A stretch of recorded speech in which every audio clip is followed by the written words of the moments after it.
This has been a tragic week. Larry Bristow is gone. Alexander Belanger has headed out. Today, we mark the passing of these two men.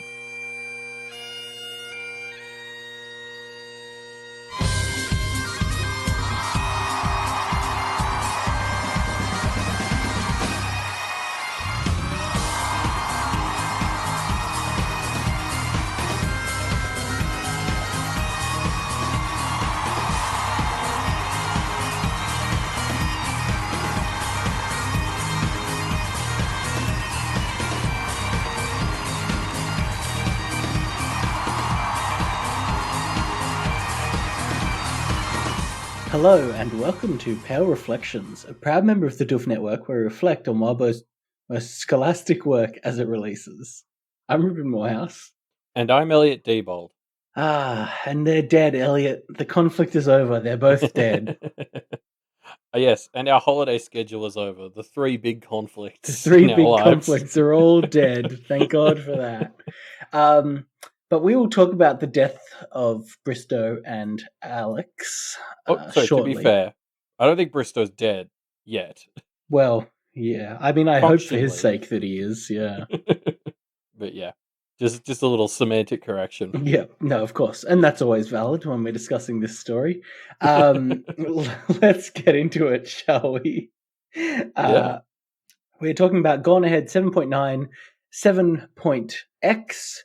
No bonus material this week, but we'll dive into some predictions, a discussion question, and a little bit of a bonus.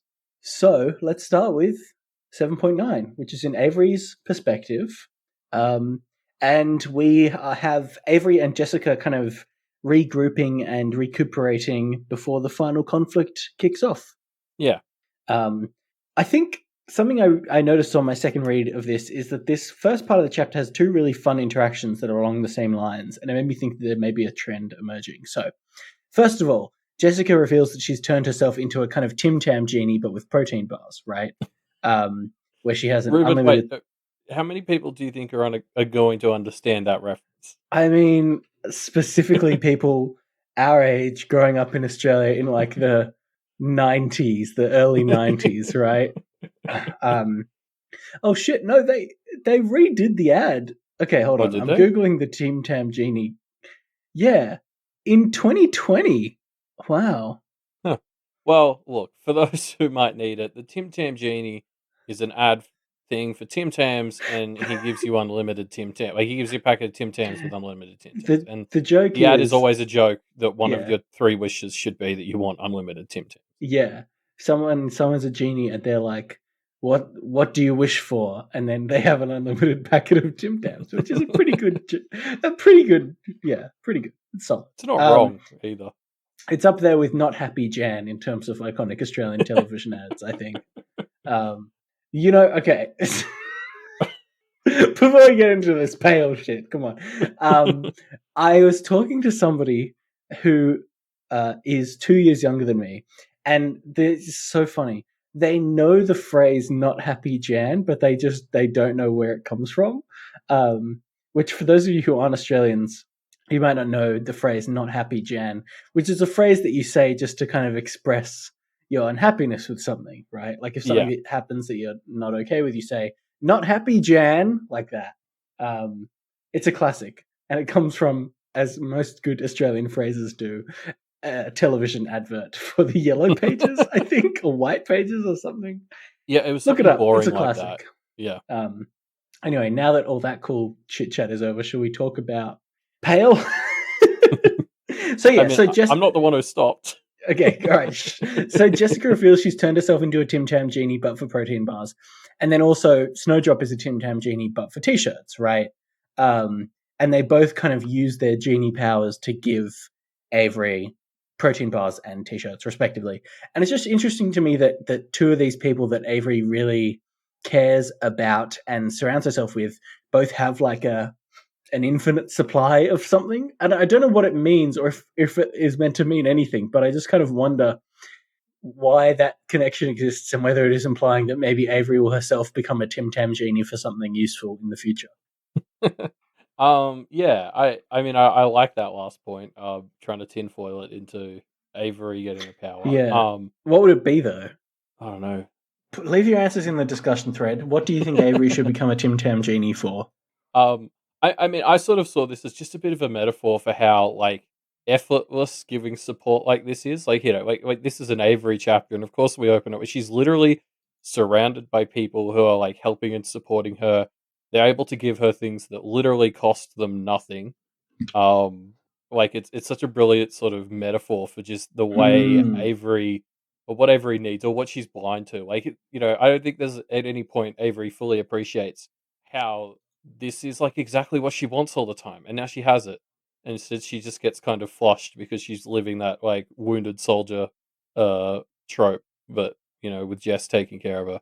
So Avery is a Tim Tam genie for being friendly and kind, is what you're saying. Yeah, no, she's the Tim Tam genie who makes other Tim Tam genies. Ah, I see. Okay, I like it. Um, but yeah, no, like I just loved the way this chapter just opens with like Avery being supported by people that she has, you know, reached out to, like Jessica, like Yeah. Snowdrop, like it's the people in her life giving her help for free, and it's just like Avery, can't you see you already have what you want? You're just framing it through this need for it to be some sort of romantic relationship or something. Mm. Um, but yeah, I mean, I also love that Jessica's raincoat gives her chocolate like bars. Like, there's like protein bars and chocolate bars as well. But like, I think that's so perfect because if you think about like being in the ruins, she talks about how she needed things that let her stay in the ruins for longer. And I bet you it's not as much that she needs like the fuel, the food, the protein. I'm sure that's like a part of it, but I imagine the fact that they're like chocolate flavor is also important because it's like that, Mm. like endorphin hit you get from like the sugary and the sweetness, like it would cheer you up, and the ruins were all about like draining you emotionally. What was it? What was the story? I'm trying to think. I know there's some kind of science fiction or fantasy story where chocolate is like a useful tool for like bringing people back to themselves. Maybe it's in his Dark Materials actually. Does that sound right to you? Anyway, but yeah, the The thing vibe you're of like saying is very familiar, where it was like, oh shit, what is it? They use chocolate. No, fuck, you're right. maybe a There's Terry some. Pratchett or something. I don't know. Yeah. Anyway, um, yeah, it's that kind of same vibe to me of like chocolate as this thing that is just like universally beloved and helps keep you. You know, eating chocolate Yeah. brings you back to yourself. Like I'm just thinking, like Jessica could have found the ability to fill her raincoat with like protein shakes or something, like or Yeah, like exactly. something that is like everything she needs nutritionally, but brings her no joy. And I think that Yeah, wouldn't be as effective in the ruins because in the ruins yeah, you need something to cheer you up as much as you yeah, need like physical sustenance. exactly right. Um, yeah, it's good And it's stuff. so Jessica as well because underneath the outer surface of the raincoat that repels water, there's nice chocolate underneath. Like she's a nice sweet person Chocolate underneath. covered Just got to protein get bar. through. Yeah, You just got to get through this outer layer of water repellent material. a perfect metaphor. There's also this great moment where Jessica sort of says to Avery, it's really like feeling at home is really helpful for healing the self. Like after a big stint in the ruins, like you just had, you do need a sense of like feeling at home. And then Snowdrop says something with her mouth full, and Avery tells her to chew, then talk, you savage. And Snowdrop flips her the middle finger. Yep. And I think something that hadn't really clicked to me until we saw this is like, I think we've talked about how like Snowdrop's inversion of niceness is particularly funny to Yep. bounce off Avery, but like Yeah. this felt very big family to me. Like the idea that you would Mm. lovingly flip someone off, like Yeah. like that's how Sheridan interacts with her, right? Like we sort of had that moment with Sheridan where it was like Sheridan sort of was like, oh, it's been my weird way of trying to help you, being a dick to you all the time, and that Mm. maybe it's just my family, but that was a very I was like, oh, that's kind of No, family, it resonates to an extent, doesn't it? and so like yeah, the idea that like Avery has to like yell at Snowdrop for talking with her mouth full, and then Snowdrop like lovingly flips her off. Like that felt very family to me. Yeah, definitely. Yeah, it's a nice wholesome moment before we get into the showdown, I guess. The other thing that this chapter starts to set up is obviously Jessica is being nice to Avery, and Avery is like surprised by this to an example, to an extent, right? And obviously this is starting the thread of Avery's kindness that she has displayed to characters who are neutral or even enemies, coming back to pay off in big ways. Yeah. We will continue to see that throughout the entirety of this chapter. Yeah, exactly. Like, and that's why this is an Avery chapter. But yeah, I feel like the fact that Jessica has suddenly become so like kind towards her, it just really lands. I think we talked about this last week already as well, but like it just lands because Jess has been so. I mean, there's that moment where Jess is like, "Oh, was I mean before?" Like she just doesn't. Jessica just clearly doesn't sort of realize how brisk she is with people, like by default. But like it lands how caring she's being here because of how prickly she was at the start. Yeah, yeah. It really, I mean, Jessica was so actively prickly, and so seeing her turn around, it's just a great example of this paying off. I seriously hope there's at least one point in Arc 8 where Avery does take that second to appreciate what she had in these moments, because this is the start of the chapter. Again, I know I've said this already, but Avery, this is exactly what you keep complaining that you don't have, but right now you have Yeah, it. Please tell me you see that. yeah, yeah, yeah. So yeah, we should also touch on Avery and Snow's relationship, right? Which is, it feels very mature in a way that they both kind of recognize that they're different people, and they won't necessarily be like twins, and that's okay. They can still communicate and grow in different directions as long as they're open and kind about it, right? Yeah. Yeah. I think we've talked about this sort of stuff in the context of Lucy and Verona as well. That's sort of like when you have a real close childhood friend, like it's normal if you grow apart. That doesn't mean you have to stop being completely stop being friends. Doesn't mean you have to, force yourself to stay best friends. And I love how Avery just puts this emphasis on like her and Snowdrop just staying in communication and making sure, they are doing their best for each other, even if they're growing apart. Like that doesn't really matter. Like I love that little message, and especially I think Avery is someone who needs this. Like I think like a huge part of Avery's problems is the way Olivia cut off their friendship. It has left Avery Mm, pretty scarred, and I think Avery does need to experience the normal way of growing apart from a friend as opposed to mm, the way Olivia did it. mm. Yeah. Yeah. Um, yeah. So Verona, as a representative of the plot, comes in and says, "No, no, no, no more sitting around and relaxing. Time to get this show on the road." And tells Avery that Bristow is coming, and they need to run away while they finalize the details of their plan.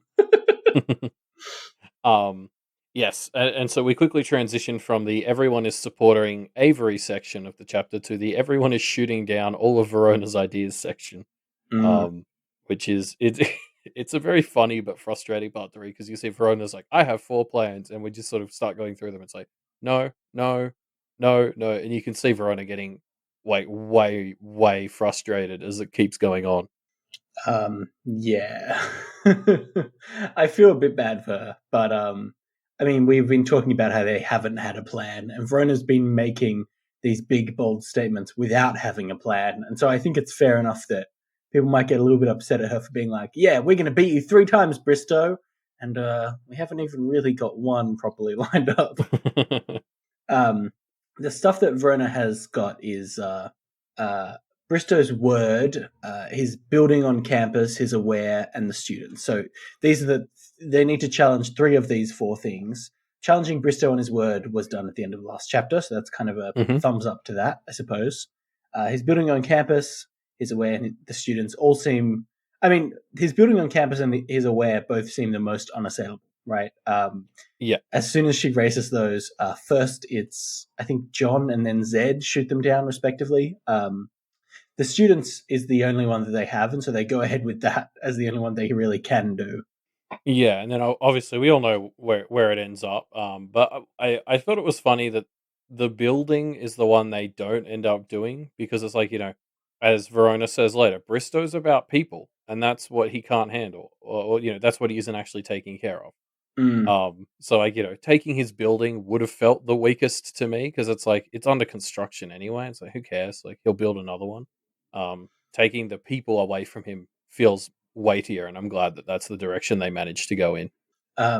Yeah, for sure. Like, it wouldn't have had the same punch if it was just, and now we're gonna take down your building, Bristow. Like, it's not. We don't care about that to the same extent, right? Yeah. Um, so yeah, they go ahead with their plan to turn students. Basically, Georgia volunteers to help incapacitate everybody, and then from there, they hope to have Alpi visit their dreams to kind of do the final convincing for people to switch sides. The plan goes into motion. Georgia drops some sleepy pills, and everyone takes a brief mid-battle nap. Yeah, I mean, this is very fun. Like, Georgia's sort of going out there and screaming, like, down a downpour and tranquilizing truce as she summons this, like, giant monster of a woman at a rave party. It was simultaneously, like, the dorkiest and coolest thing ever. Yeah, yeah, um, yeah, for sure. I love how there are, of course, characters that in universe kind of behave like they're protagonists in shonen anime, right? It just works so well. Like, of course you would. Yeah. Is that what it's called? Shonen anime, shonen manga. Oh, Like, those kinds of manga where the protagonists have special moves that they shout when they perform them. You know what I mean? I didn't know there was a word for that, but, like, It's it like does seem to happen a lot. Naruto and Dragon Ball Z and fucking the pirate one. What's that called? One Piece, etc. Okay. Anyway, anyway, keep us on track. So yeah, everyone starts to fall asleep. Actually, sorry, before we get to that, I want to touch on something else first, which is, I mean, we've talked about how Verona doesn't fully have a plan, and it seems like even the plans that they do have, we don't fully understand, right? Like, we lead out into this student knockout plan, and the most that is said about it is Lucy saying, knock them out, set them up, hope for 2 out of the 3 as they come to.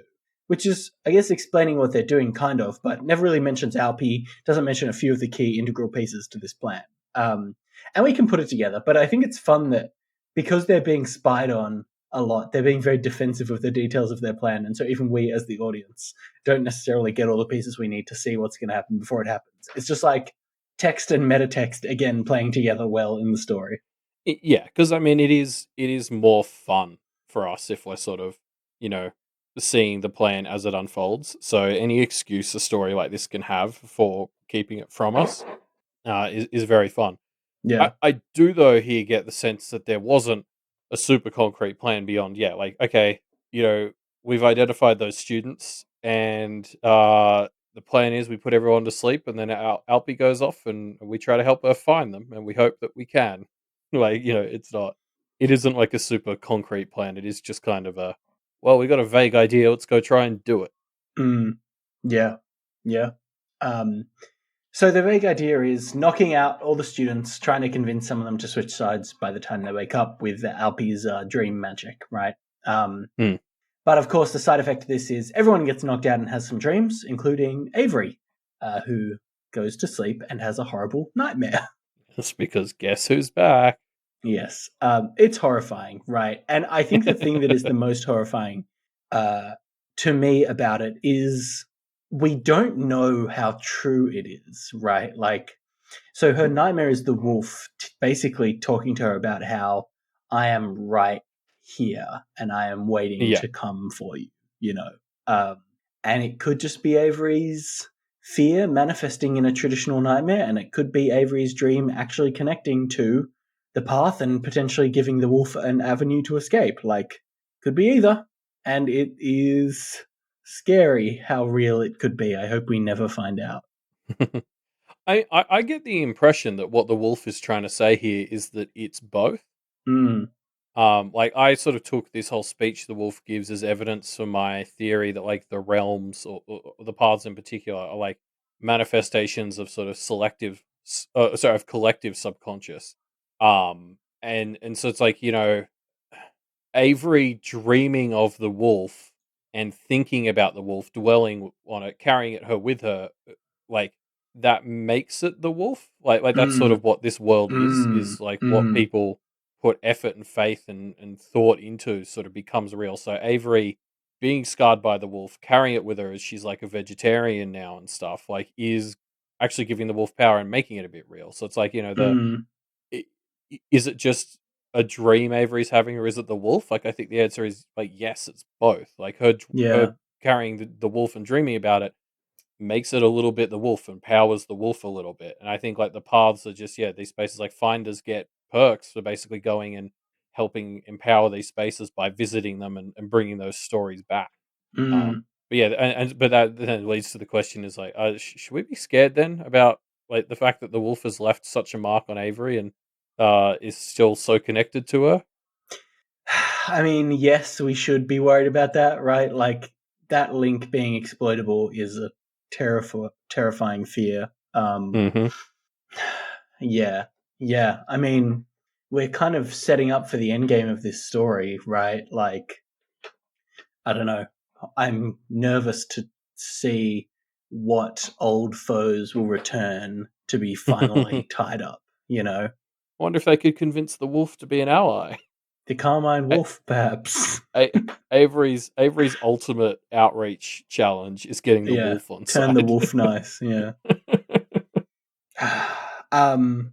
So yeah, the team all wakes up. Avery is kind of rescued from this nightmare by Alpi. The team wakes up, and Verona kind of sets up for her showdown with Bristow. They start trading words. Yeah, but we kind of leave that quite quickly because we're going to follow Avery.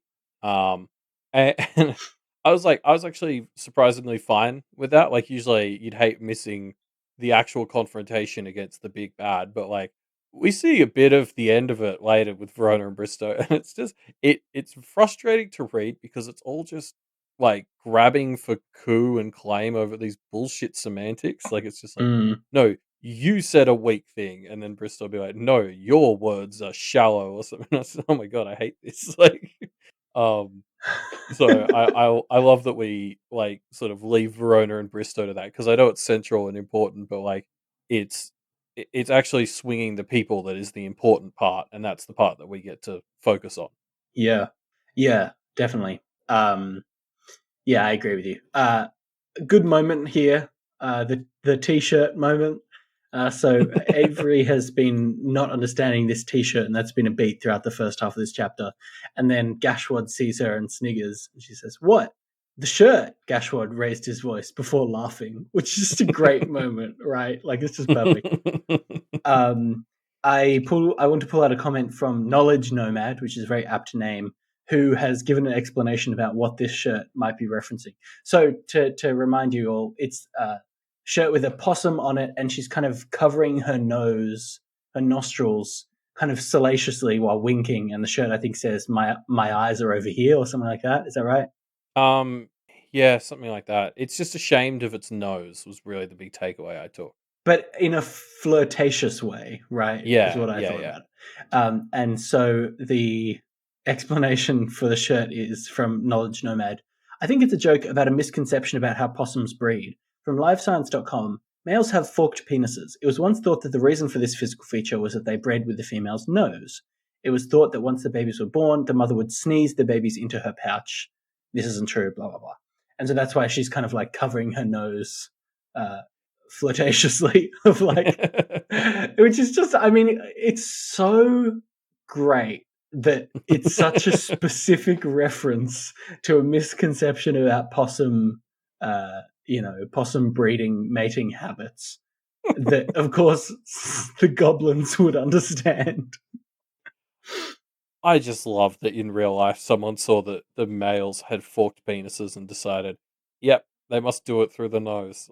Like Well, I that's the think only thing that makes sense. yeah, I'm sure there was some reason for it, but God knows. No, No, you maybe think it it was started just as a joke. yeah, yeah, yep, Uh, yep, yep. yeah, no, I like how this goes unexplained though in the chapter, like because like about halfway through the chapter, I just had to Google it because I was like, okay, I'm not getting this, but like, I think it's fun how Wabo leaves it as an exercise for the reader because we kind of get not only the hilarity of the joke itself, like of the shirt, but there's like this second joke which is Avery's growing frustration with no one explaining it to her. Mm. So you sort of you get a whole extra joke out of the premise by not explaining it like this. Yeah, it's great. It's so good. Good times. So yeah, Alpi is kind of doing her thing, but as this is going on, Ray shows up, forcing Alpi to kind of lay low a little bit. Yeah, and so I can't believe it took until Avery and Ray were in the same room before I finally realized like why Ray suddenly showed up and became important We should and sort of clarify, this is Ray, RAE, not Radical yes. Ray. Yeah, female Ray. Like because she's someone who's so incredibly defined by this relationship that it's subsumed her and become to define her. And like, yeah, I just couldn't believe that it wasn't until they were like directly opposite each other that I was like, oh, of course, she's like a potential future for Avery if Avery goes down a bad path. Like, Mm, like this is the universe sort of shoving it in Avery's face. It's like this is what you could become if you insist on like finding some romantic relationship and trying to make it work. Um, and yeah, like there's even that moment where Avery has to sort of recognize that she can't help or save Ray. Like she's covered in the handprints in a way that kind of cordon her off from any practice. mm, Um, and it reminded me of like after the wolf in her dream before, like way back in the Forest Ribbon Trail, Avery learnt that she can't save everyone, but she has to still try to do what she can, to still do other things, and that's what we have to sort of do with Ray here. Avery has to be like, well, she's too far gone. I can't really save her, but I'm still going to take her gun away before she can do more harm. mm. Yes. Um, what a fun little showdown, right? Yeah. Um, yeah, it's classic. It's just like the showdown because Ray has been a character that has been there the whole time, but hasn't mainly been in the foreground of conflict, right? Except with, I guess, Kevin's interlude was the most foreground that we got on Ray. But she really is a great foil to have here because uh, she's so like stuck in her ways in the same way that yeah, in the ways you've all been talking about, right? Like Avery, Ray being a potentially bad future for Avery, being someone who has to be kind of accepted as willing to be let go. Similar to the way all the ways that Shelley was such a fun antagonist, except not as horrifically annoying. Yeah, well, she's more like she's sadder because I think the framing for Ray that Avery does come up with is like she is a victim, Mm, like in a way, like like Kevin yes. has dragged her down here, but there's nothing Avery can do about it, and like yeah, I guess that's the point. Avery is like if you end up in these situations like this, other people aren't going to be able to help you. You have to learn to help Yeah. yourself, and Yeah. hopefully that's where Ray killing Kevin comes in. Mm. Yeah, yeah. Um, yeah, it's interesting. I mean, Avery is someone who will always kind of see the good in somebody, right? She will always try to do that. She Yeah. tried to do it even to Shelley, which is obviously, like, by definition, impossible. So yeah, I just think it's good that in a chapter that demonstrates how that will pay off and benefit Avery tangibly, it's good to also see some instances where that just won't be the answer. Yeah, true, true. Um, so yeah, in the chaos of this, well, actually, I think this happened slightly before the chaos of this, but it becomes apparent that Ted has taken Snowdrop's anti-Kev necklace, and Snowdrop becomes subject to Kevin's eye, which makes all the audience very nervous very quickly. Oh man, this part, this was a great moment. I really enjoyed it. I didn't fall for it or believe it was real at all. Mm, Um, yeah, no, like this was horrifying. I was very bad by the end of it. Um, it's worth it for the payoff at the end, but like, oh god, I genuinely thought Snowdrop was dying here, and I was livid. yeah, yeah, for sure. It's there's the moment where we, as the audience, think Snowdrop has been shot, and oh my god, Wabbo, mean, so mean. I do think it's hilarious though that it's her like possum based death fakery that actually Yeah, saves the day because Kevin thinks she is dead. Like that's how fundamental a level her ability to fake death works on. yeah, It's yeah. so good.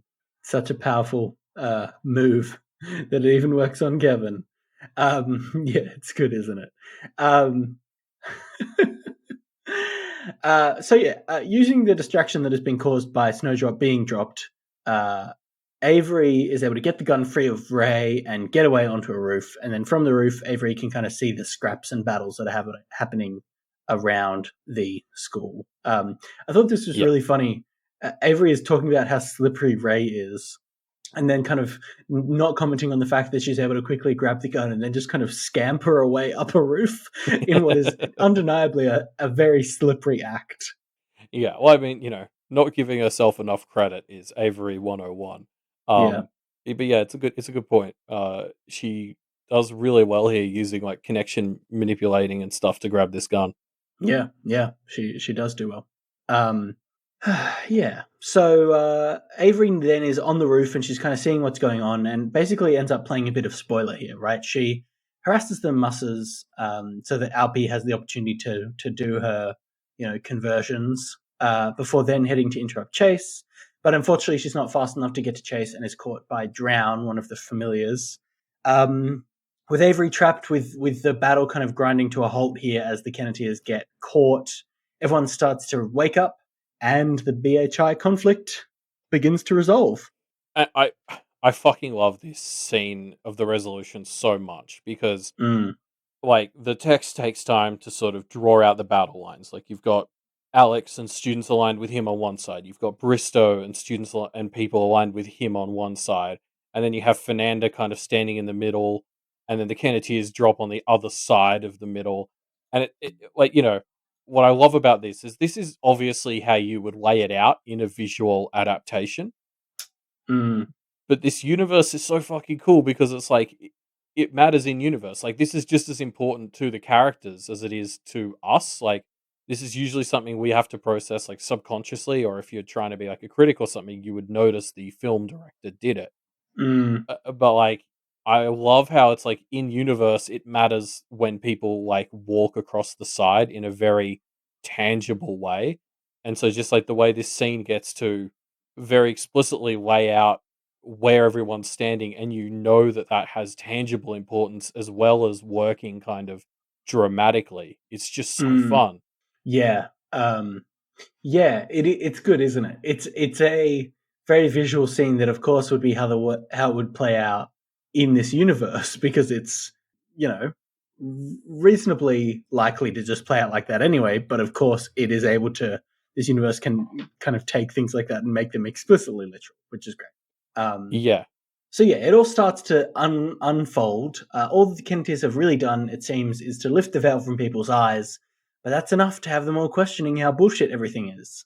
Fernanda knows that it is bullshit that her friend has died, and neither Bristow nor Alexander seem to care about that at all. Cass knows how bullshit it all is, and Nicolette knows that it's bullshit to treat children like this, and decides to defect. Yeah, I mean, like, God, like this is so much. This whole part of this is where the chapter just turns into like fucking vindication to read. Like, it's just everything starts going well, and it's so satisfying. I love how each of those three people you mentioned sort of reject Alexander and Bristow's attempts to like stop it. Like, Bristow challenges Fernanda as she sort of refuses to take his side by saying, "Oh, your family's on the rise," and she sort of responds, she's like, "Yeah, I know, and I know they're manipulating me. I'm a manipulator. I Yeah. get what they're doing, but like, fuck it, they're right. She died, and it was on your watch, and you haven't done fuck." And I was just like, "Oh god, it's so good." Like, Fernanda does have feelings for starters. I was unsure by the end of 6.z whether she did. Um, like, yeah, it's so good watching each of these three like get challenged by Alexander and Bristow, and then just sort of say, "Yeah, like I don't care about whether they're manipulating me or whatever, like, or if they started it or whatever. You've done fucking nothing to help." And it's just like that's exactly the point we've been making for so Yeah. long, and it Yeah. feels so good to hear them say it. Yeah. Yeah, it's good, isn't it? Until it seems like Bristow has lost, and so Alexander begins to step in, and it seems like Alexander's going to be the one who will walk away with the victory. Verona has made two strong plays against Bristow, enough to weaken him and lose his claim over the school, but not enough to take the victory themselves.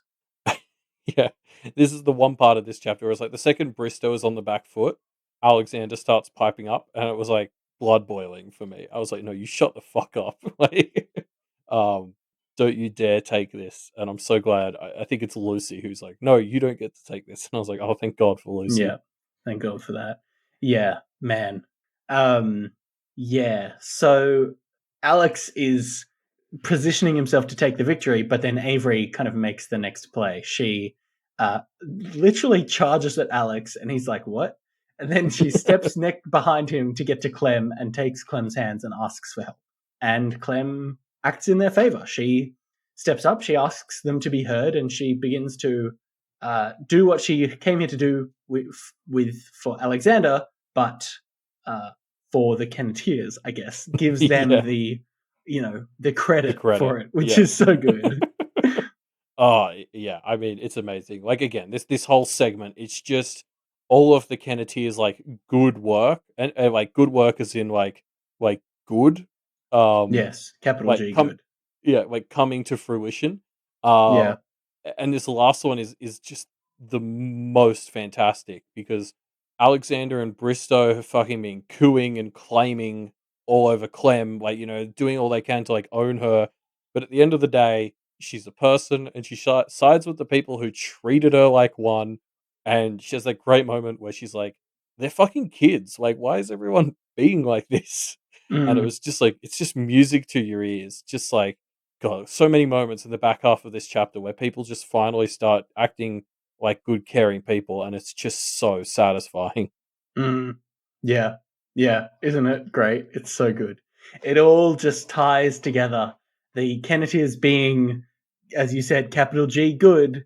Um, it just saves the day. That's great. Yeah, I like it. Just warms your heart reading the back It half of this does, doesn't chapter. it? Yeah. Like it's very viscerally satisfying to see everybody else step up and take their side. Mm, Um, uh, on like another quick note, I just wanted to mention as well. I love how consistently great Wildbow keeps being at like choosing which perspective we see a moment from. Like maybe sometimes it's a bit cause and effect, like the nature of a moment is shaped by which Kenneteer the chapter ends up being through the perspective of. But like in retrospect, it's like you could pick how this climax was going to go as soon as you knew it took place in an Avery chapter because like we've said, like Avery is the one she's trying to make friends. She's always reaching out in a friendly way. So of course we have to see this moment where everyone reaches back from Avery's perspective. mm. Like you could see if this was if this was like a Verona chapter, it would come more down to the choice of words or something. Yes, of course. Um, but like Avery is the Kenneteer who more than any other is the one who's been reaching out with her hand, and so like it's so rewarding that we see everybody reach back from her perspective. Um, Yeah. and like we talked a bit before the break about like there was that difference between like the way Avery and Lucy handle things. Like we know like Lucy, tends to be like more aggressive and doesn't cede the ground or whatever, and is less like overtly friendly. And like I was to say like that is a very important part. Like they wouldn't be here without Lucy's ability to tell Alexander to go fuck himself. Mm, But like Avery's side of things where she's more inclined to reach out and try to build support networks is just as important, and like that's what really saves the day here alongside Lucy's stuff. Like they're both equally as important, those sorts of ways of dealing with people. mm. And so like, Yeah. I think it's important that like yeah, when Avery's one comes to the fore, like we jump into her perspective. Yeah. Um, yeah, exactly. You're right. Wabo definitely knows how to pick. I mean, it just makes sense that based on whether we're focusing on some kind of intense combat or some intense interpersonal relationships or some really tricky magical practice stuff, we can pick the protagonist or point of view character from there. But it's even beyond that because we have things like they're quite emotionally complex situations with Lucy and her mum and like Paul and stuff like that break that base rule but still work so well. Yeah, you're Hmm. right. It is a talent. Yeah, yeah. And then to give Verona credit, because like I feel like I'm always talking about the ways Lucy handles problems and the way Avery does. I do also just want to give Verona her credit. Like obviously she's good at the practice side of things as well, but I do think like Verona's superpower is the way she doesn't judge books by their covers at all. Um, like the way Tashlit rocks up and everyone else is like giving her weird glances and like giving her birth, and Verona just borrows her shirt. Um, Mm, like, I think Verona's ability to judge people by what they do, not how they appear, is like equally as admirable as Lucy or Avery's MOs, because she gives everyone a chance, and I think that's super important. Yeah, yeah. So Bristow has lost. He has lost 3 challenges now, and he's done. But he refuses to concede, and Alexander still kind of seems like he wants to take charge. Yeah, and look, I know we opened this episode with like a joke about how great it is that these two are gone, and I know that Alexander and Bristow are both garbage people, but like I have to admit, I felt a little bit like bad for Bristow as he goes here. Not too much because a lot of it's his own fault because he refuses to concede like this, but um. It's like the Kenneteers clearly feel bad as well, and I guess it's like, as much as he's a piece of shit, I don't know if anyone quite deserves to be put at the Brownies' mercy. Um, uh, Again, like on the other hand, Bristow does basically volunteer for it because he refuses to concede. So I don't know. Yeah. The conceding, I mean, yeah, you feel bad for Bristow, right? Like, there's this moment where he says, "Can you call me Mr. Bristow, please?" And then the narration says, "The man asked," which is just like tragic. The closest I've ever come to feeling sorry for Bristow, because in this moment, he has just lost his identity completely in the narration. Yeah. I'm just like, oh, fuck. Well, I think it was said at like one time that like really what Bristow collects at his core is titles. Like, obviously he has his collection of aware, but like that is just a huge collection he has as part of his title of getting like landlord as a title. Like, but at the end of the day, he likes to be, yeah, like Bristow, the man with many titles. So the fact that he's been reduced to begging for like the default adult male title, Mm. um, is like, yeah, very humiliating and sort of humbling.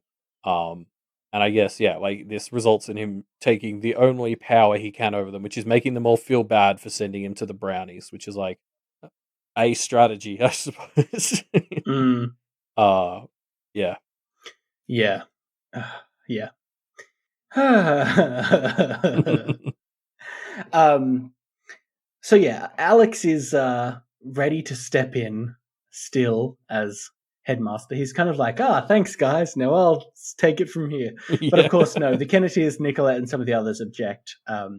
Ray comes out, still as headmaster, and banishes Alex for a few days. And as the chapter ends, Alex vows revenge on everybody in a very chilling way. To backtrack a bit through all the stuff you just went through, I fucking love that it's really Nicolette who calls him out as not being the headmaster. Like he starts to say a headmastery thing, and Nicolette, like the first time Nicolette just yells out, "You're not the headmaster." And when I first read that, I actually read it as something Lucy said, because it's a very Lucy thing to just interrupt Alexander with something as blunt as "You're not the headmaster." Mm. So I actually did a bit of a double take when I saw it was Nicolette and not Lucy. And like again, I love that as a delivery on all this stuff because the Kennedys have reached out. They've reached someone like Nicolette, and she's like taking that forward and like standing with them, standing up like up for them. Um, and like it's more important coming from Nicolette. Like Lucy, Verona, and Avery have been kind of the troublemakers from a certain point of view that's wrong. Um, but to have Nicolette be the one who tells Alexander he's not the headmaster when he was her, like, master or something before, like, it carries so much weight. Yeah. Man, the moment where Alexander tries to pull the "no, you're not headmaster" card, um, and Ray's just like, "Nah, I am." Yeah. Great times. My favorite line from Ray here is when Alexander's like, "You realize by not doing this, you've made me an enemy, a powerful enemy," and Ray's just sort of like, "Understood," and then fucking Yeah. answers the student's question instead It's of talking to sad, but Alexander. what else can you do, right? Um, there's this moment where Ray says, he's talking to the tenants, and he says, "Tenants of Lawrence Bristow, you're welcome to stay for dinner. It shouldn't take more than 10 minutes to get ready once I get them started, and the quality is top notch. If you're unwilling or unable to make the drive home tonight, I can look into accommodations." Right, which may seem like not much, but it's such a practical example of the practical considerations of being a headmaster and having like a duty of care in this situation. Like, yes, Ray is not the ideal headmaster, but you have to admit he's at least better than Alex and the man, in the sense that he's at least in the short term looking out for people.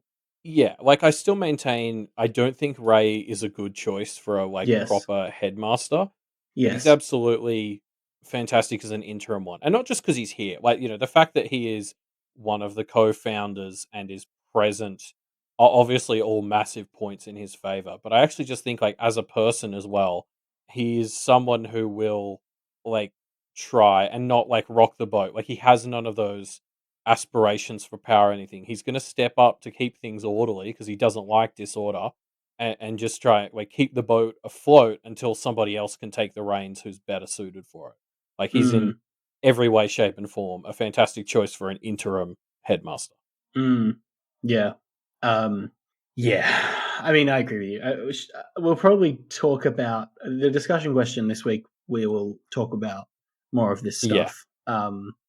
But yeah, then the end of this chapter is like Alexander vowing revenge, and it seems like at the end of this chapter you'll be like, oh my god, now this is what they're gonna have to deal with. Like, let's see That's Arc Alexander go 8. all Uh, out. Yeah, yeah, exactly. that's Arc 8 at the least. Yeah. Yeah, and then nope. I mean, we'll get to that next chapter, but like, I loved how that it really feels like it's blunt. It's so blunt in a way that is really uh like Game of Thrones esque. You know what I mean? Like you feel like you can see these pieces slowly moving into alignment, and then there's just this blunt feeling that leaves you as a reader as like, oh my god, this world is brutal. In a really satisfying.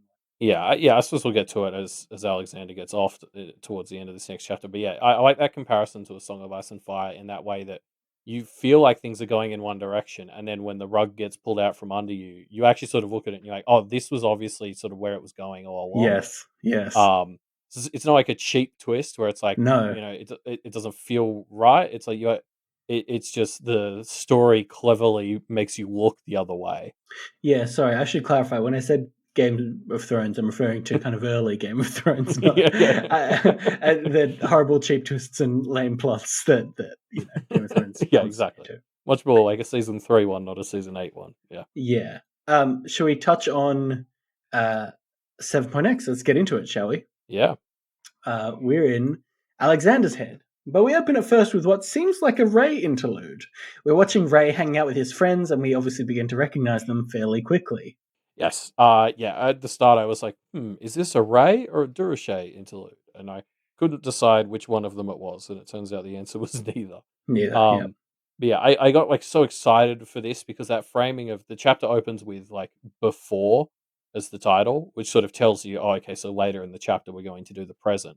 And I was like, wait, this is so great because we get to see the gang back when they were younger and they're kind of more carefree. And it's Mm, like, oh, we can see a little bit like how people end up as like Alexander Bristow Ray, like these like broken adults. Like how do nice, cool people or close end up like that? yeah. Um, yeah. I, I want to touch on that in a little bit, but yes. Uh, just quickly while we're here, Durashay is as intense in the practice as she is in her personal life. She's a real champ. I love it. Yeah, her characterization is very fun. There's a lot to go into. But it's like I love how she doesn't get computers because she does the opposite for her job. Hmm. Um, she's very like animalistic.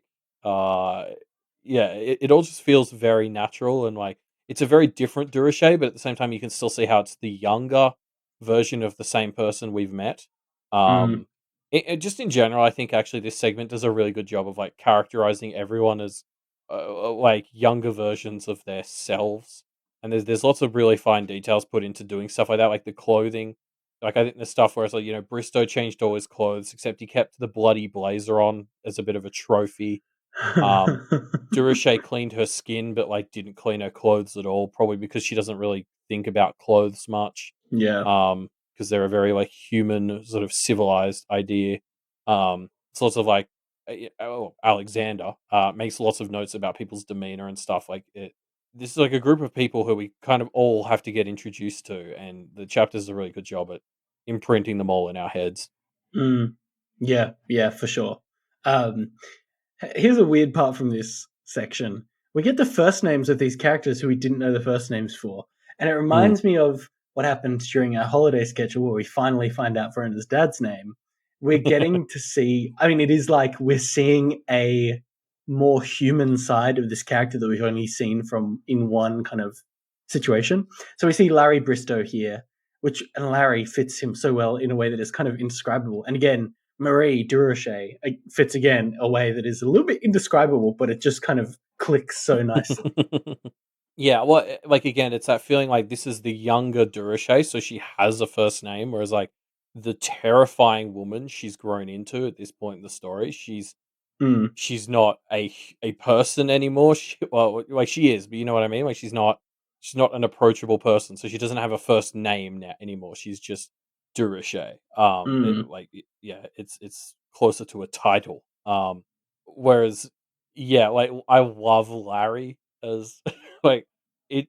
It's one of those things where when you hear it, you're just like, of course, younger Bristow was called Larry. Like mm, he's that like goofy friend who's like obsessed with making it in the business world. Like I don't know, I, I'm sure a lot of people have had that sort of friend who's just a bit of like a goofball and he's obsessed with making it in business. And yeah, like he's that. And later on he ascends and becomes Lawrence, which is the much fancier one because by this point in the story he is actually a slave trader and all that.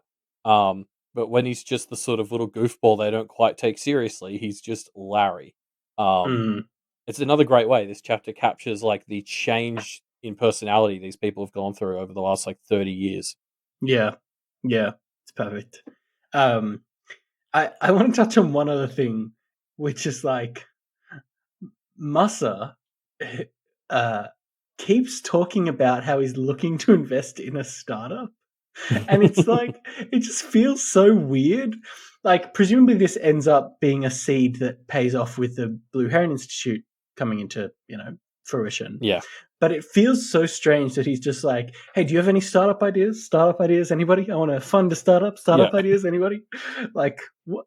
What a weird guy. I think it's just meant to demonstrate like how wealthy he is. As like he just has money to throw around. And again, I think Alexander comments on how Musa doesn't want to go back home because he has to fight with his family because he's sort of been made this de facto leader and there's like some war for leadership. And obviously we know he Mm, ends up winning that. But it's sort of like you can say like here, these are the people he probably trusts a lot more than his family. So he's maybe just looking for more long term ways to secure ties with them mm, he has money to throw around. It's like, hey, you want to work on a movie? I'll be your investor, and then we have to keep being friends. Like, and you have to like give me excuses to get the fuck away from my brothers more often. mm. Yeah. But yeah, so I, know, I was like, it does come up specifically that he has sort of startup capital to throw around so much that I was sort of like, like should you get your tinfoil rustling about this? Yeah, let's hear it. Like my Ruben-esque theory on this Yep. would be, That's already a word. You can't just use that word. wait, where did Miss get her funds to start Kennett? Huh? Anything about Musa, Uh, Missa, uh, Miss? It's all there. It's all uh. there. That's all I'm It saying. all adds up. um, but no, for real. I also want to talk about Charles here as well because obviously, Charles shows up, Mhm. and I love how he's characterized because you can already see how He doesn't fit into this yeah. group, right? He just clearly doesn't. He's already drifting in this direction of not being a terrible person. Yeah. And I'm still a little leery of like someone whose job it is to like make or transform others. Mm. Um but like yeah, I mean he obviously gets in like a bit of a fight with Larry in particular about like ambitions and all Yes. that. And there's this funny thing where he's like, I don't want to be part of high society, and it's like, well, Charles, good news on that front, kind of. Yeah, well, I Um mean, who's right about this argument between Charles and Larry? Because the answer's they both neither. don't They're end up both in a great yeah. They both don't end up in great positions. I think the only person who comes out of this looking squeaky clean is Louisa. And we'll get to yeah. that in a little bit. Yeah. I mean, I'd argue Charles got his back stabbed, whereas True. Bristow chose Bristow to go, but deserved like, it. Yeah. no, I agree. It was funny. Yeah, I did the same thing. I was like, well, what can we tell about the morals of the book from looking at where they ended up? And it's like, I don't know. They're on opposites, and they both in like fates worse than death. So Yep. who knows? Yeah. So yeah, the gang starts reminiscing over key moments from their lives, effectively sharing war stories. First is Alexander's story about a hangmaiden he was ensnared by as a young man. Yes. And so Wabo actually also released a pack dice document on hangmaidens, Oh, that's like cool. after this chapter came out. So that's really fun. So you should go check that out if you're like, a tabletop fan and you're thinking about getting into pack dice, Hmm. which at this Yeah. point is almost as much pale dice as it is pack dice. Yeah. Um, yeah. I mean, I've been trying to, with each of these kind of war stories that they share, I'm trying to look into it and see what to take from it. And I Hmm. couldn't find anything too much to take from Alexander's story, but it is a fun one, regardless. What jumped out to me is that the reason he didn't get killed by this thing is that his cousin died, so he had the option to become leader of the family, and his ambition won out over his heart. Mm, And like that's the most fucking Alexander bullshit to me ever. That it's like he's sort of fully admitting he's like, oh yeah, I was head over heels for her. Like I loved her as much as I could love anyone, but I would leave that behind in a second to lead my family. It was like just we knew Alexander was sort of alone and stuff, and you sort of really see why here. Like he will leave a relationship that he's like supernaturally happy in order to pursue like his ambition. It's very him. mm, Um, it also makes you wonder if like part of his like if this affected his ability to have future relationships. Like it would be easy not to be able to trust uh people you're in a relationship with after this. yeah. Yeah. Yeah, definitely. I can see that. Because they might turn out to be spiders. It's a risk we all face. Yeah, I mean that's one of the perils of dating, right? Is are they actually human, or are they secretly a spider trying to ensnare me and eat me and then collect my trophies, etc.? This is why I don't do online dating, Ruben, because I don't Yeah. want to date on the web. Woo! Oh, get the award for best podcast joke because it goes to Elliot. So let's move on, shall we? um, Next up is Musa's apprentice. Story about Musa's apprentice who turned against him, and then Masa punished this apprentice by turning them into a semi-sentient stain. Oh, sorry, we missed one, didn't we? Yeah. Oh, we missed Ray's story. Ray describes his adventures in cracking another Technomancer's security systems and being latched onto by an identity thief, kind of. Yeah, I mean, it's one of those things that makes sense in retrospect because, of course, like one of the prominent types of digital other is some sort of identity thief. Yeah. Because, like, if you think about what sort of energy people are putting into the world, like, what are the patterns? Like, if Yeah, what are practice the comes down to fears? patterns, Yeah. yeah, like so much of news coverage and shit of early internet was like identity thieves, and it kind of still is. So, of course, that would manifest as one of the types of others. Mm, mm, yeah, 100%. This is a fun one. I I especially liked thinking about this being a potential origin story for Ray's seeming lack of empathy sometimes, or like lack of humanity that he can sometimes have. He talks about how he had to push a big red button to nuke everything in response to this, and how difficult it was to kind of put the pieces back together. And I love that this might be an explanation, or at least an element of an explanation for why Ray seems a lot less person than he might have used to seem. I just thought that was a really fun thing to think of. You're right. The idea that some of this identity that was stolen from him, he didn't necessarily get back, would actually make a lot Mm, of sense in this universe. mm, And I like that sort of through line you're starting to pull of like, like we talked about how, oh, maybe Alexander's gives a bit of insight into why he struggles with relationships now. Like, there's a bit of yes. like in these war stories, you can see remnants of where their like trauma and their character flaws come from. Yeah. Yeah, for sure. I think it's fun to look at these stories and try and see, okay, how does this help turn you into the person that I know in the future? Yeah. Yeah. Um, So next is then it's Masa who talks about how he turned his apprentice into a semi-sentient stain on a wall. Yikes! he continues to be the most terrifying and awful seeming of all of these people. Like we talked about how, like, so the theory on how he gets all these extra implements and familiars is that he steals them from practitioners. Mm, So there just seems to be nothing to like about like Musa and his family so far. mm, yeah. Yeah, he's really a piece of shit. Yeah, he seems like the worst one already at this stage. Yes, Um, even at this early stage. yeah. And what's funny is like everyone's constantly reminding him like he is set up to become the leader of like the biggest family. So it's just like sort of reinforcing that link between being a shithead and being in a position of power in this universe. Mm, Um, I also think it's really funny how, as Muss is telling his story, you can really see the differences in how everyone responds to details. Like yeah. Ray and Charles are very focused on like the person. Louisa as well. They're sort of Mm, focused on the person and how it's going. Whereas like like Larry is just constantly chiming in with the fucking worst takes of like, oh yeah, I always wondered what happened to that guy. yeah. Oh well, Oh like well. yeah, it's just Yeah. yeah. It's kind of wild, right? I mean, yeah. I mean, this is obviously a horrifying tale of what can go wrong for any practitioner who is too power hungry. But I think the thing that we're meant to talk about here is Louisa's reaction. She is, as anybody should be, obviously upset that her, in air quotes, friends can be as casually merciless and cruel as this. And the question that is worth asking, or that we kind of have been asking consistently throughout this story, is, where are all the good practitioners? And this is one answer to that question of just they become uncomfortable with the cruelty that this life demands, so they eventually just kind of stop being as much of a practitioner, you know? Yeah. Yeah, like, it's already clear that at this point, Louisa is trying to drift away from these people, and you don't Yeah, blame her. yeah, I think yeah, it was funny, like, when this chapter first started, I was like, "Oh, Louisa, like, I don't think we've heard about her." Like, has she died at this point?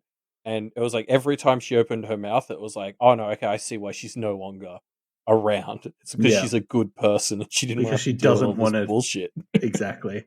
Yeah. Yeah. I think there's Um another moment where she says, "Oh, I like to stay out of trouble," and I was like, "Oh, that's why we haven't seen you in the story." Yes, exactly. Exactly right. Yeah. So then, of course, we get Charles, and Charles's tale is of a time that a revenant hunted a gang that he was involved with, ending this gang and getting to Charles. Mhm. And yeah, like this is an interesting one to look at because the story behind the story is that this revenant was someone that was killed, possibly burned alive by this gang. Um, and it came back to seek revenge. And because Charles has had loose affiliations with them, it came after Charles, but ultimately decided he wasn't connected enough to be punished with this kind of righteous revenge. And I love that this is kind of, if we're looking at what is this the seed of, this is the seed of Charles then becoming, to borrow a phrase, like an other sympathizer, you know? Mm, mm. You can kind of see why Charles has become part of an other community when he's seen these examples of what is just, it's brutal, yes, but justifiable in revenge, right? From what we can tell of this story. Yeah, like Charles tells this story, and Louisa seems to be the only other one who gets his point, which is that like the point of this story is that the Revenant came about because he was enabling a gang that was doing terrible things, Yes. and it's like he and Louisa are the only ones who seem to get that. Everyone else is like making excuses as to like why oh, the Revenant said he wasn't as involved, so that's like the all clear from the universe. And Charles is like, no, I Yep. don't think that's enough for me. Yep. Um, Good on you, Charles. yeah, you could sort of see why Charles is the sort of person Miss was willing to work with, before he was even forsworn. Mm, Um, because he's just not a total piece of shit. yeah. Yeah. Yeah. Um, I we also should point out that Louisa goes off to the bathroom after this to excuse herself from the situation, basically. And Alexander's quip as she walks out of earshot is, "Don't go killing her anytime soon, or you'll have another vengeful dead to deal with." Alexander joked, which is just fucking insane, an insane thing to say. It's like, yeah, it's such a poor taste quip. Um, I I think what was even worse to me though is so then she gets the phone call and like gets to leave, Yeah. and as she's leaving, Musa is like, yes, she's a resource who remains to be tapped. And Hmm. like Larry's nodding, and Alexander's like, yes, but what can we use her for? And it was just like, fucking really, guys? Like that's how you gonna talk about your friends when they're not around. It's like, oh yes, they're a resource we haven't fully tapped yet. Um, Mm. like at the same time, these are the more young, carefree versions of these people. But God, you can really see that those seeds of being shitheads are already pretty firmly planted in a few of them. Mm. Yeah. Yeah. Like God. Ray is already sitting there with one eye on the computer as an excuse for not doing Yeah, anything he's about it. already ready to not engage in this horrifying stuff. Yeah. Um, so that's when this scene more or less ends, and we jump forward to the present and see Alexander preparing his retribution. Yes, and this is when we realize we've been bamboozled. It was Yeah, Alexander the it's whole actually time. Alexander's POV.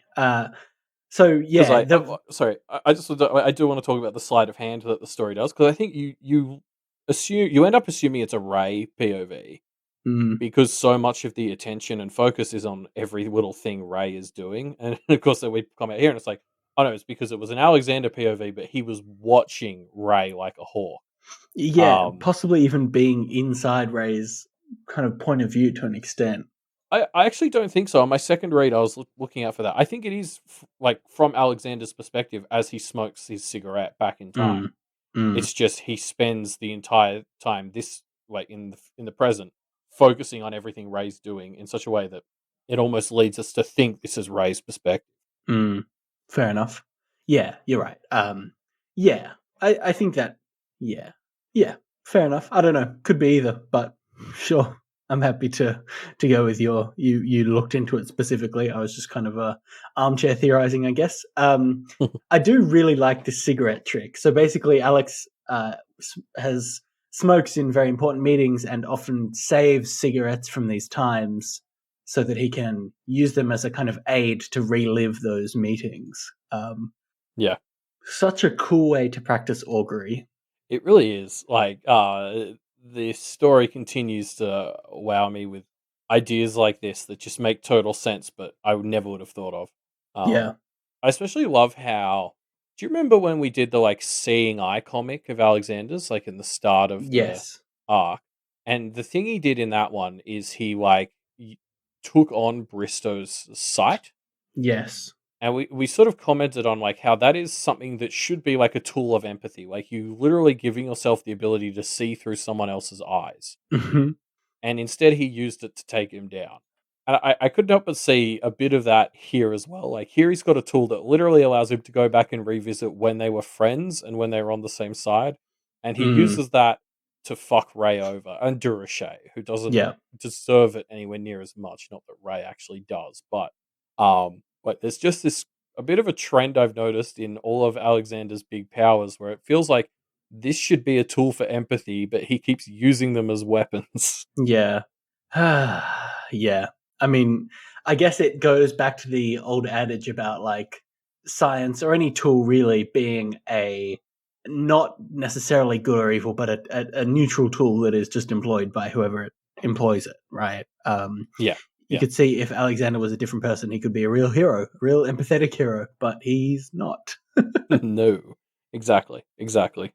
Um, yeah, yeah. So, uh, I Alex kind of starts setting up his plays here, and God, it's scary. He basically has all this leverage over people, these swords of Damocles, which has kind of kept dangling, and he basically starts setting up each of them to drop. Yeah, he sets up the thing with Durashay. He looks at how he might injure Zed through Bree. It's all very brutal stuff. Sorry, no, he wants to damage Ray via Zed and not Via kind of Zed, via Bree. It's via like, yeah, Bree. it's Yeah, just, yeah, Alexander with the brakes off is just terrifying because there's no line he won't cross. And he's got, as you said, all those swords of Damocles like stacked up. He just needs to pick them. yeah, yeah. Um, and then he does this connection severing with the Kenneteers, which is obviously also very concerning. We kind of see what happens with it here and later, but there potentially are even further ramifications. It's hard to know. He doesn't actually say what he's doing, but we definitely see at least one implication of it. Yeah, there's one point where he says he says he severs a connection, and there's another point where he says he sort of severs multiple, or that Yes. multiple will be affected, maybe. So, yeah, it's Yeah. unclear whether we've seen all the ramifications, just the major ones. Like, yeah, Yeah. Yeah, we'll get to that later. And then, of course, finally, Alex makes a call to get Ray in trouble. He basically dobs him in with somebody. Again, hard to know what the ramifications of this are going to be.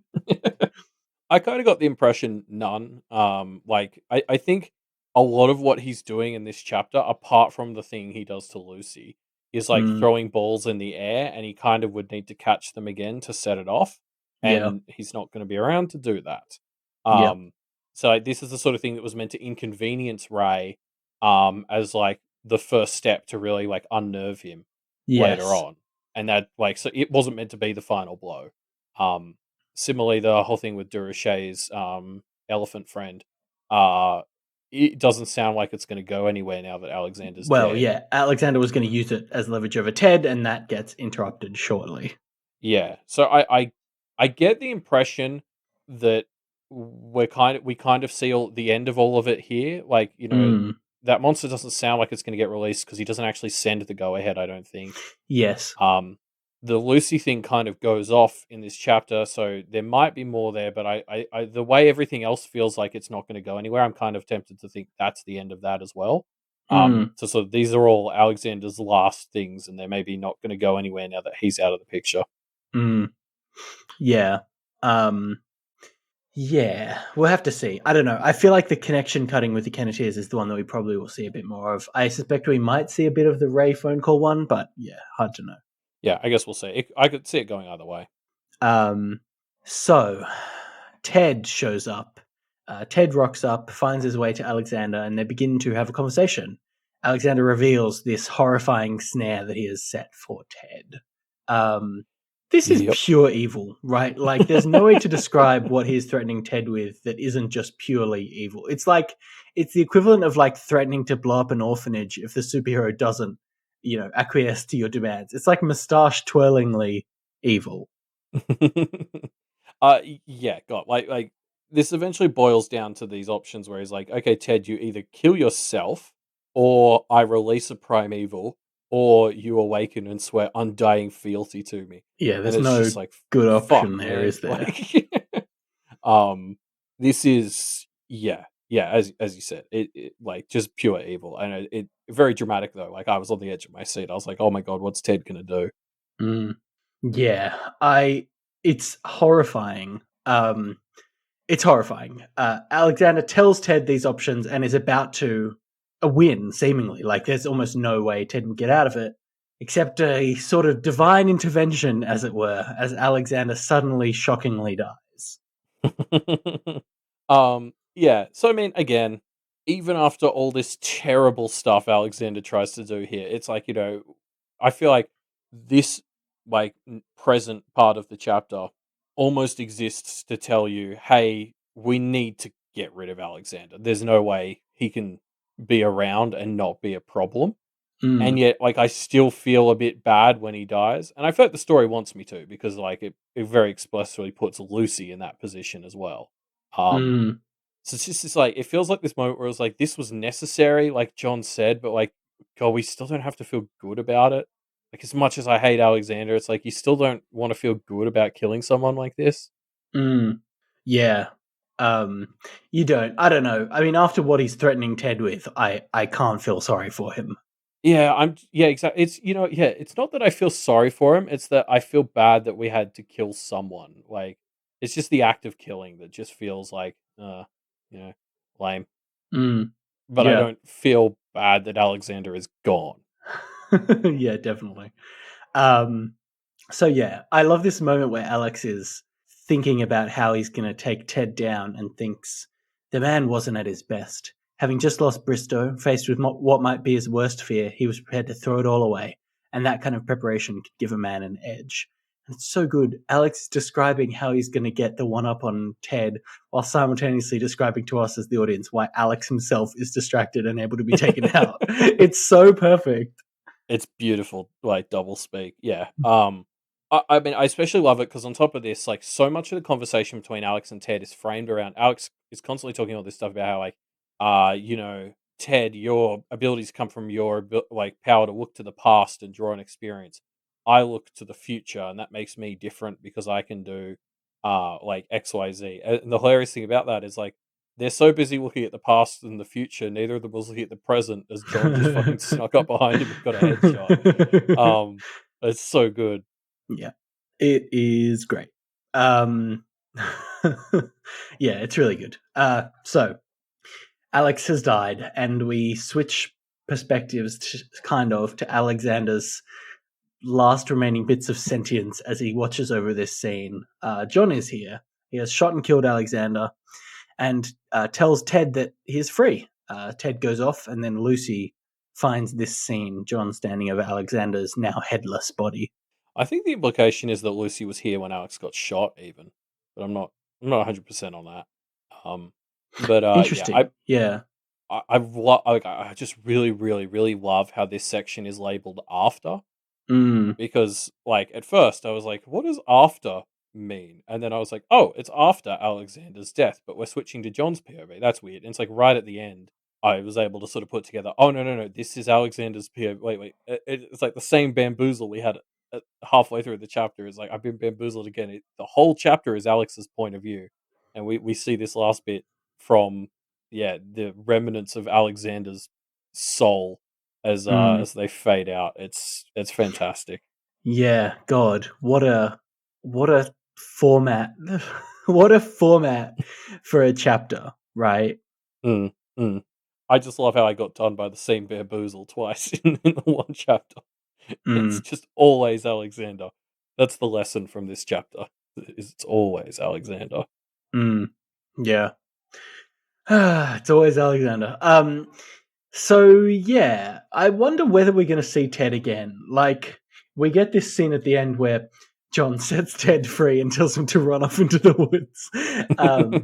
And like, looking at how Bristow used the aware and how Alexander was threatening to use Ted, especially, it reminded me of the vibe of practitioners kind of dominating and bending others to their will. Right? They're tools that practitioners find it morally acceptable to bend to their will and use for their purposes. Right?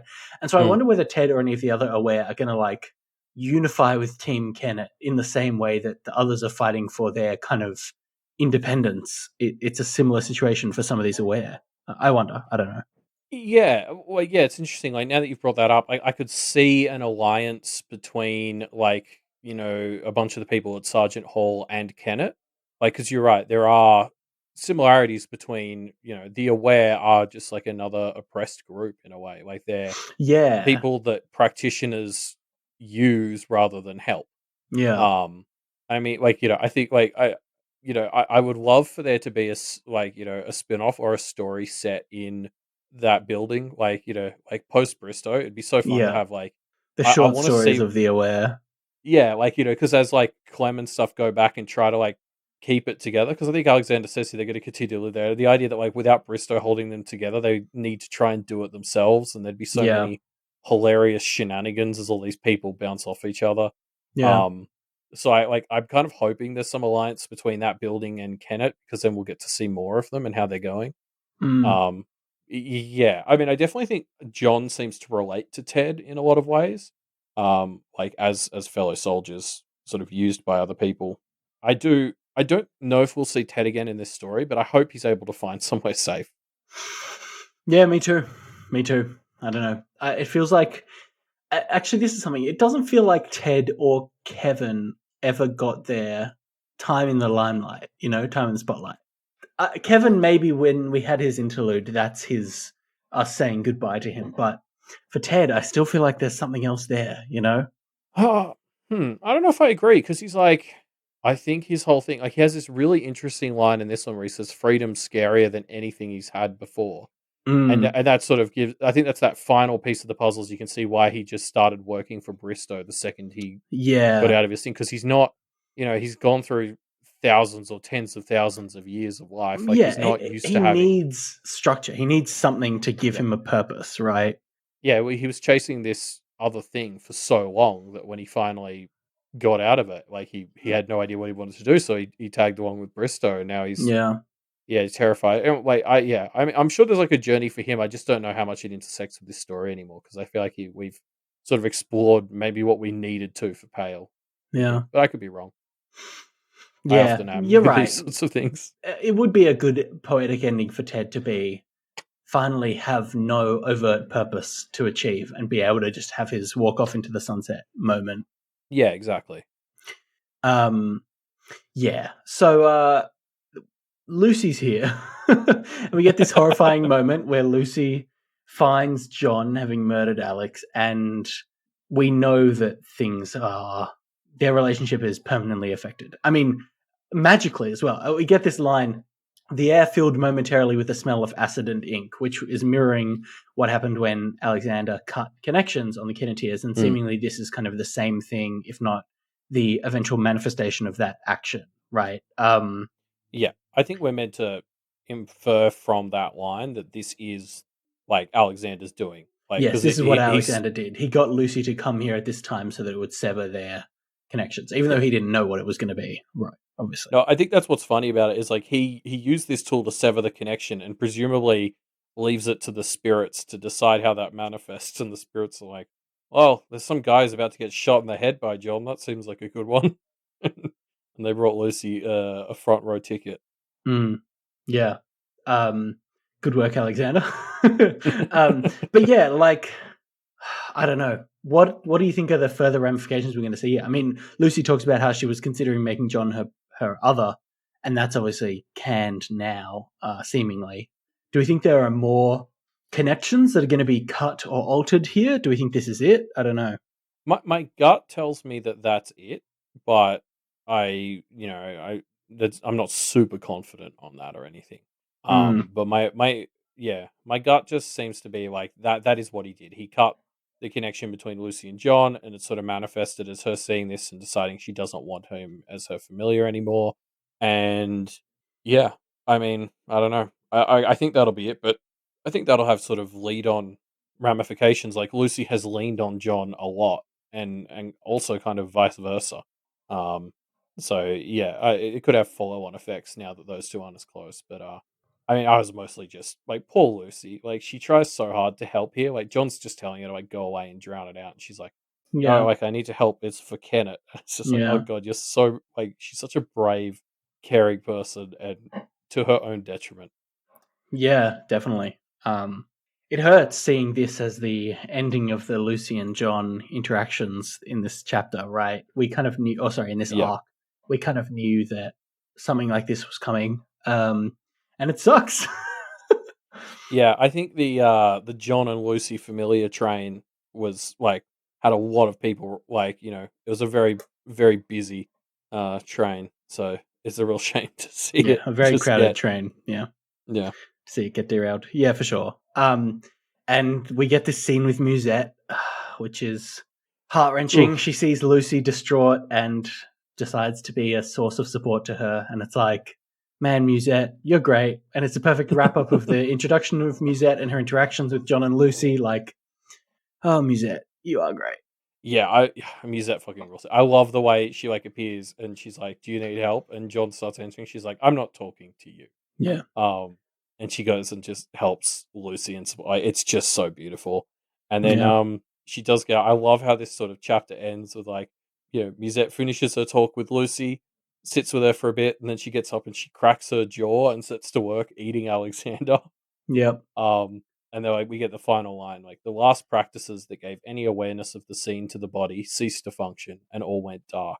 And it's just this shitty, undignified end for Alexander as Musette beautifully finishes supporting Lucy and just comes and slowly eats him, Brie style. Um, yeah, I loved it. What an ending. mm-hmm, yeah. Do you think Musette would be a good headmaster?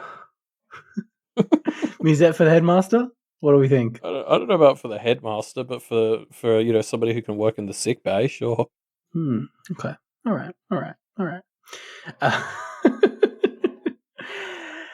Uh, but yeah, that's the end of arc 7.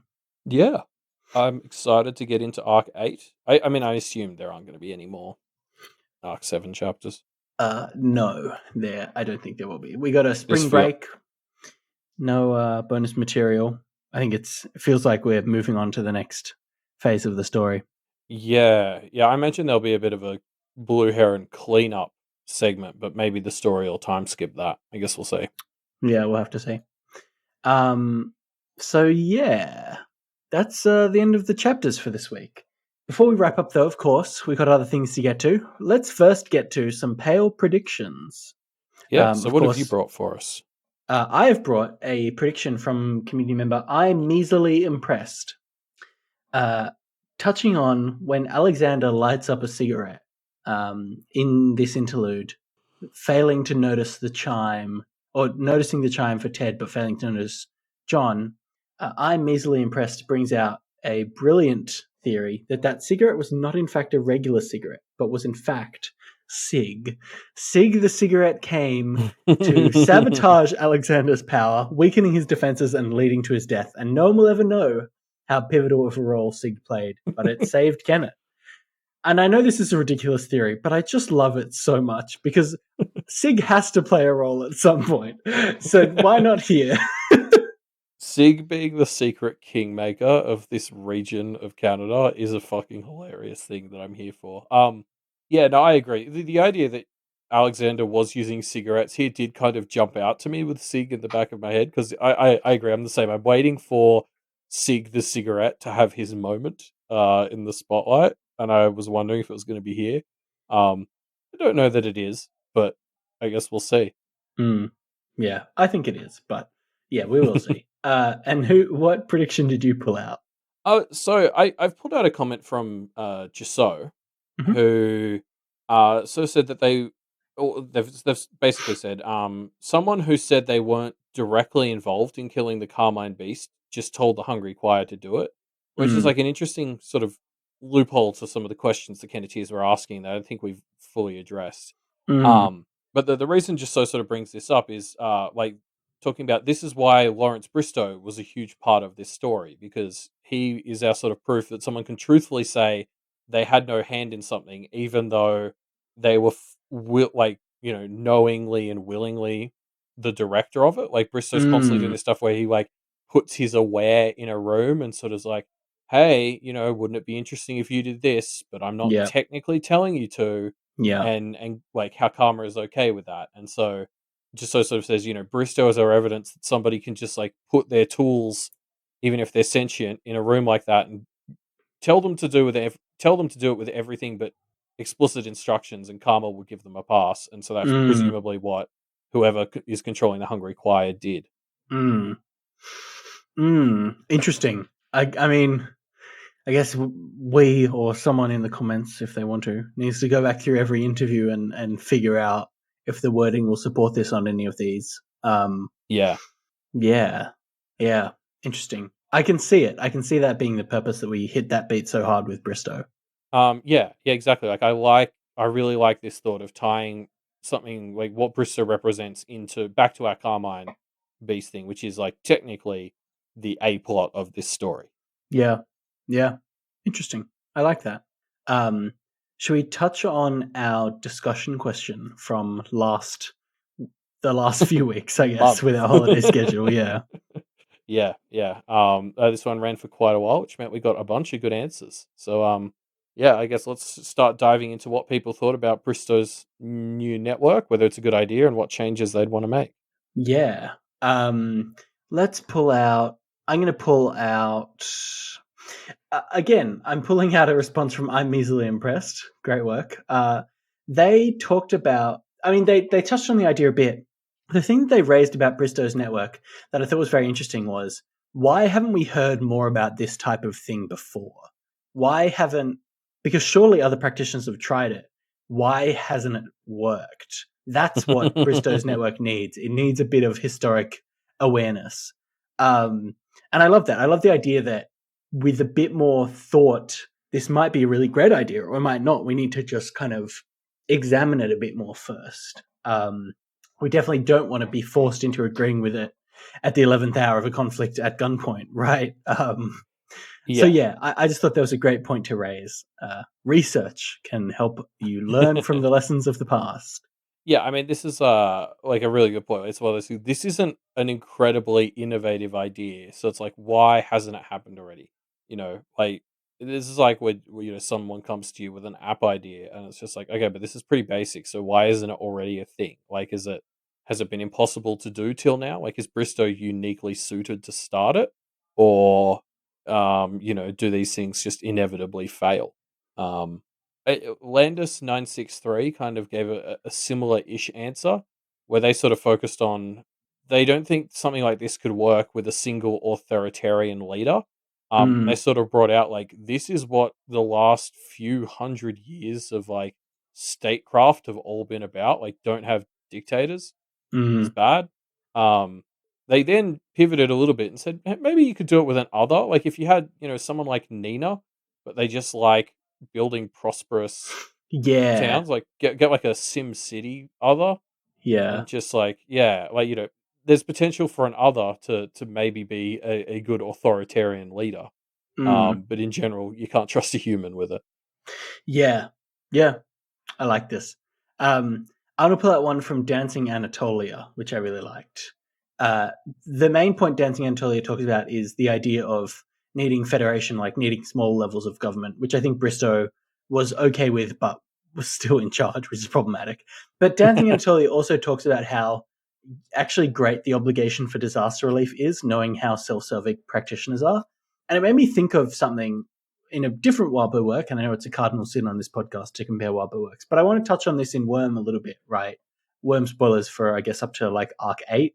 Um, where in Worm, the villains help out with Endbringer attacks and like really bad villains in exchange for leniency or a kind of leniency with respect to their criminal activity, right?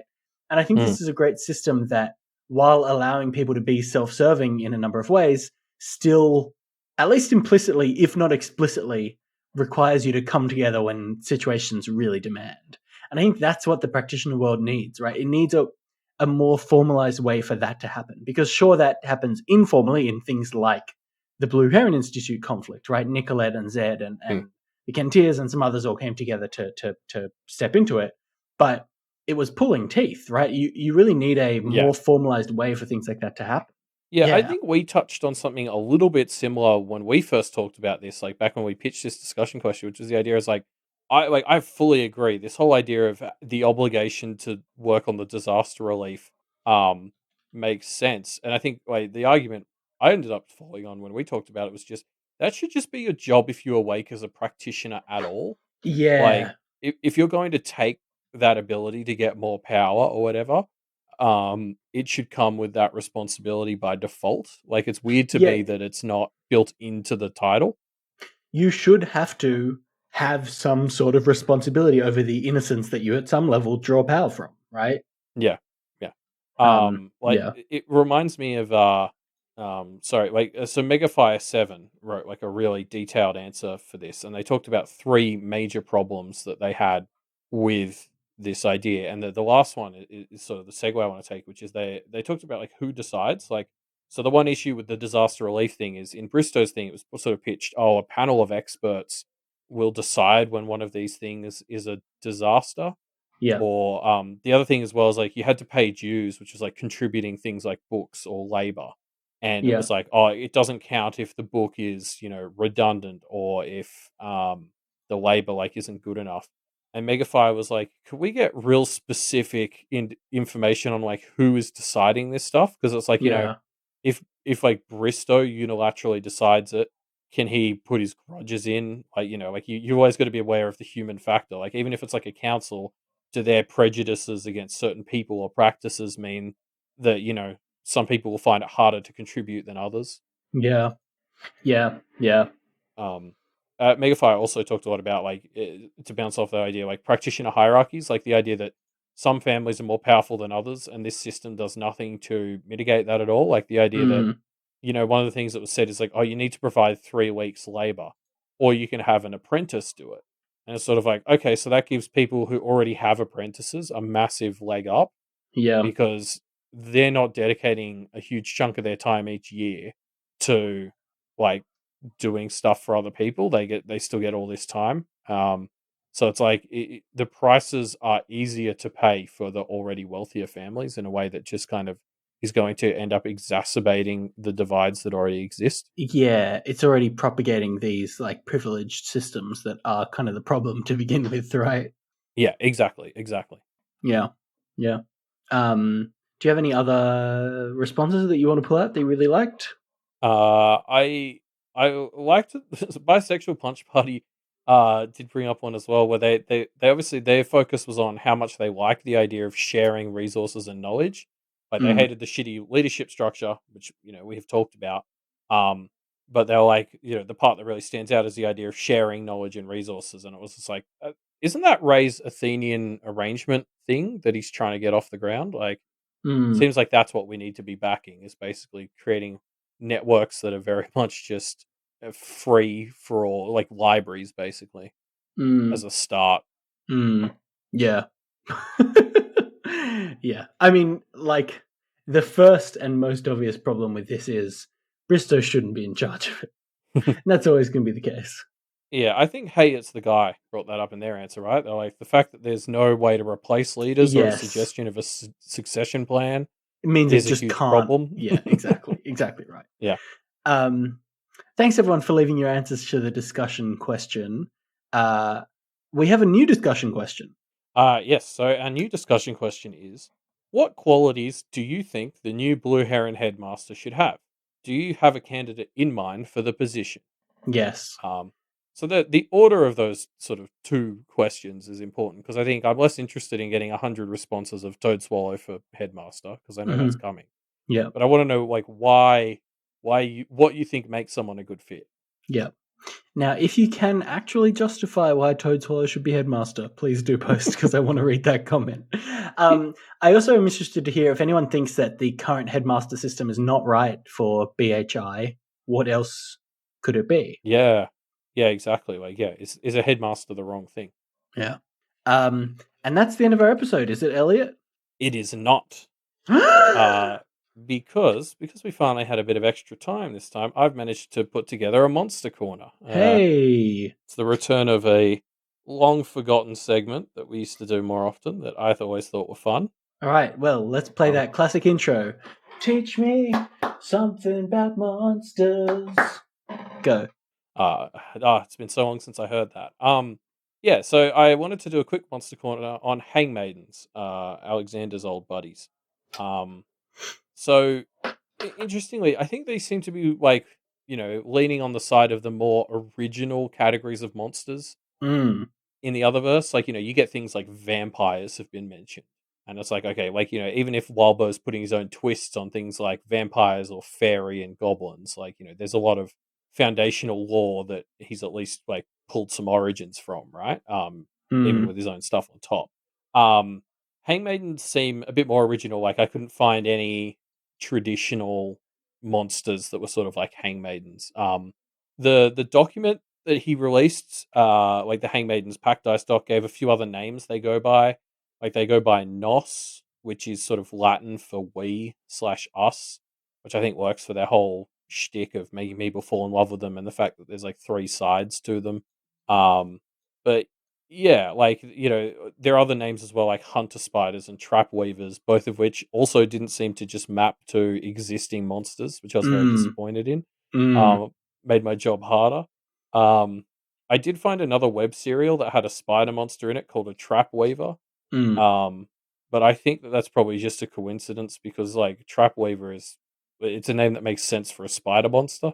Yeah. Um, I but yeah, I'm thinking of if there's anything that feels thematically like this. I'm thinking of things like being ensnared by a sexy spider lady. Like yeah, I don't know why I'm trying like I have that vision in my head of that being a thing that exists, but I can't actually point to an example of it from fiction beyond anything more than just like a siren song kind of deal. Yeah, exactly. Like there's dozens of succubus Yes. like mythological creatures from around the world.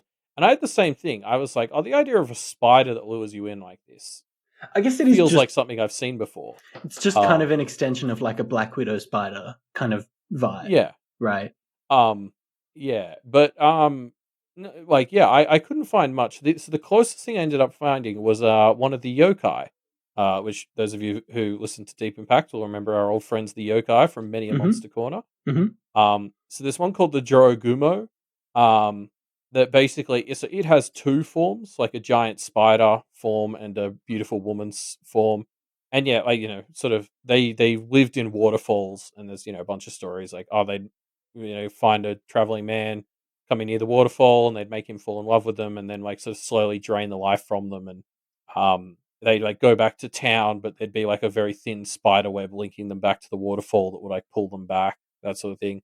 It was quite hangmaideny. So that's the closest I could find to something that like overlaps with this concept. Fair enough.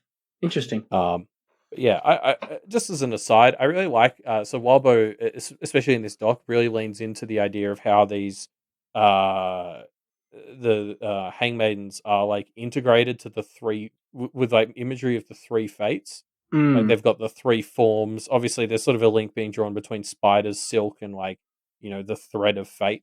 Um, Mm. it's sort of very fun how like even some of the variants outlined in the doc, like the fisher women, play with these ideas of threads and fate in cool ways. Go read the doc if you're interested in more. Is what I would suggest. It's very fun. Yeah, definitely.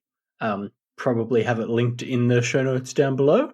I'll try, but no promises. No promises. Feel free to write a comment in the Yeah. Reddit thread if I haven't put it anywhere, and I'll respond there. Yes. If it isn't in the show notes down below, you can leave your hate mail in the discussion thread, which will be linked in the show notes down below. Unless, wait, but then you can bypass the entire system. Hold on. But yeah, leave your hate comments for Elliot, or just your answer to the discussion question about what qualities the new BHI headmaster should have in that discussion thread, which will be linked down below. Yes, we're also available on Twitter at MediaMD Podcast, or just search Power Reflections. Live reads are back up and running, so come check it out. That's also where we post news about stuff. Like very soon, the update for the Game Club will be getting posted there with our special guests, like mixtape that she's putting together for our Queer Games Month. Yes, definitely. Why not check out our website as well, duffmedia.com. There's all kinds of great stuff on there. Not just links to when podcasts update, but also there's sometimes articles and miscellaneous other little bits and pieces posted on there too.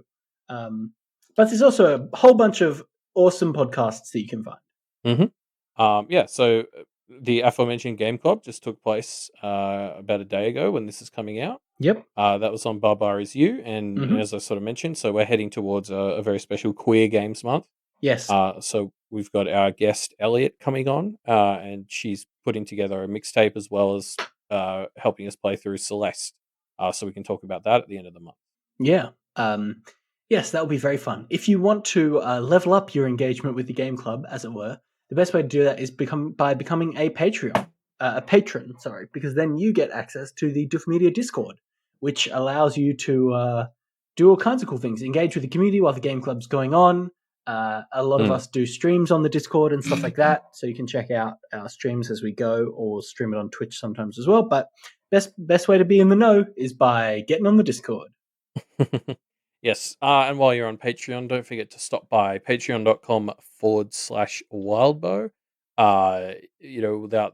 Without him, we never would have seen Bristow and Alexander disappear. So throw up some money if you can and support Wildbow creating but then destroying terrible people. Yeah, exactly. And with that, I think is the end of our show. So we'll see you next time.